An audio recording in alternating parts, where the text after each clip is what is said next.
Hola, comrades. Today's topic of interest, Animal Crossing. Before we start, I'd like you to do something for me. Take a deep breath. Hold it. Now exhale. That felt good, didn't it? Now again. Inhale. Hold. Exhale. Our world is hectic and chaotic. There's so much information flying at us, so many boisterous voices telling us what we should think. We've lost touch with the natural world, and in doing so, we've lost touch with ourselves. The demands society expects of us are only increasing, and because of that, we're so stressed out all the time, always worrying about what's gonna come down the pike tomorrow. What makes Animal Crossing great, and why it has resonated so deeply with so many people, is that it liberates us from that stress-filled environment. There's no big action sequences, no world-saving quests to undertake, no vile enemies to defeat. You explore your town, meet the locals, you fish, you hunt for bugs, you decorate your house. This should not be compelling, but it is, like Harvest Moon or Stardew Valley. But unlike those games, which are focused primarily around farming, Animal Crossing is more open-ended. Strange as it may sound to say this about a game focused entirely on one town, Animal Crossing gives you an astounding sense of freedom. You have the freedom to customize and to build relationships. You have the freedom to control your own experience, to mold it in a way that reflects your own personality. And you have the freedom to relax, to let your burden slip off your shoulders. Animal Crossing is that most unique of games, in that it reverses the regular gaming dynamic. Gaming, more than other art forms, viscerally involves those experiencing it. This leads to an abundance of games, from the good, such as Breath of the Wild or The Last of Us, to the bad, such as the glut of mediocre shooters published every single year, that get the audience's blood to pumping, their adrenaline to racing. This may not be all they do, but it is a major feature. That's what gameplay is. Usually. Animal Crossing turns that whole idea upside down. Instead of rescuing us from our languid, day-to-day life and taking us into an exciting world, it rescues us from our stressful lives and gets us to calm down, to look at life from a more scenic perspective. In short, it teaches gamers to relax. The small, idealized town has been an oft-used trope since the start of industrialization. Nostalgia is powerful. We see the horror and tragedy in the world, or at least its wearying excitement, and we want, desperately yearn, to return to a simpler time. There is a problem, however. That simpler time doesn't exist. Whether we realized it or not, the world has always been complicated, but we need a simpler time to return to. So, we, to put it bluntly, make one up. We take a rural region from the past, sanitize it with nostalgia, and embrace it.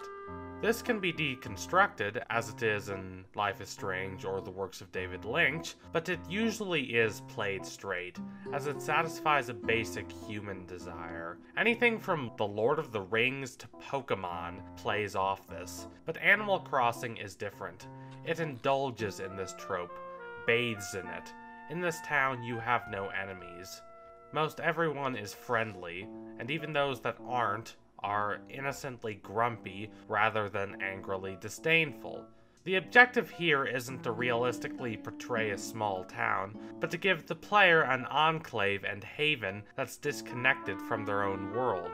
It's openly idealized, and the developer's decision to make the other residents of the town animals instead of people clarifies these intentions. People can be hard to deal with, but animals, not so much. Just ask the millions of pet owners across the globe. Anthropomorphized animals are even friendlier, more open, more comforting. Even Tom Nook, your cruel landlord and the closest thing this game has to a villain, is an adorable raccoon.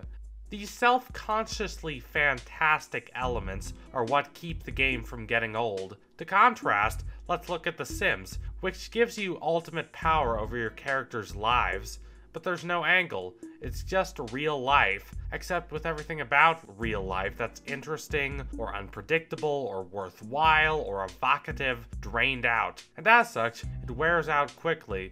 There's only so many times you can make two strangers fall in love for no good reason before you get bored. You're struck by how tedious the gameplay is, by how tedious life is when it's reduced down to its basic elements. Go to school, grow up, get a job, get married, buy a house, have kids, grow old, retire, die. Those are all the facts, but there's no passion, no magic. You're going through the motions, but the Sims you control are hardly alive, and you are hardly alive when you're playing the game. Animal Crossing doesn't just throw the pieces of life at you and step away. It allows and encourages you to see the beauty in what is typically forgotten, the minute details of everyday life. There's worth in this. In a stressful world, we're too focused on the next objective. We want to know what's over that next hill. We want to know what tomorrow will hold. We're so obsessed with knowing these things that we forget to see the world as it truly is. We let so much slide past us. But Animal Crossing encourages us to slow down and relax, both in the game and outside it.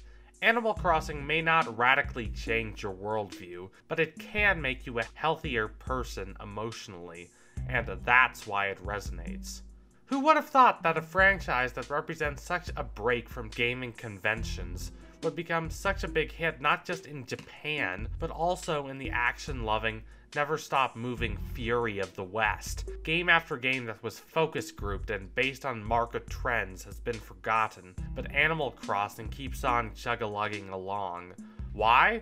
Well, as I've reiterated, its idyllic, relaxing atmosphere is one of a kind. I'm not saying there aren't a host of other games that are perfect for chillaxing, but none capture the sheer cathartic joy of Animal Crossing. When you throw on an Animal Crossing game after a long, tiring day, it's like you're being welcomed back into the arms of a loving family. There's this powerful connection between you and the art. When you're not playing, you miss the experience. I've been on a trip halfway around the world, staying in a hotel room with a view of Parliament or the Eiffel Tower, when I've wondered how my Animal Crossing town is doing. That's the sign of a great game. You can't get it off your mind. Here's a tip to all aspiring game developers. Create something that the people are thirsting for. Video games may be an art, but like all arts, they are subject to the same rules as any other goods. When Apple released the iPhone, it was a big hit because it made accessible what had been before practically impossible. Going back to the gaming sphere, Undertale introduced players to a new kind of RPG. Animal Crossing taught a generation of gamers to relax. Teach them something as well. I wish you luck. Meanwhile, I'm just gonna go back and play a little more Animal Crossing. Some things get old instantly. Some get old after a week, or a month, or a year, but Animal Crossing has not gotten old yet, and it never will. I have to say, writing and editing this video has helped with my anxiety. I'm hopelessly busy at school, and it's getting to me. I sometimes don't get enough sleep at night, and I wake up in the morning in a haze, worrying about my next test or quiz. But if playing Animal Crossing is a soothing experience, making a video about it is even more so. I was immersed in the world of the franchise, and I'm better off for it. Anyway, if you liked what you saw today, consider donating to my Patreon so I can produce even more stellar content. Also, don't forget to like, comment, subscribe, all that luscious stuff. Adios, comrades!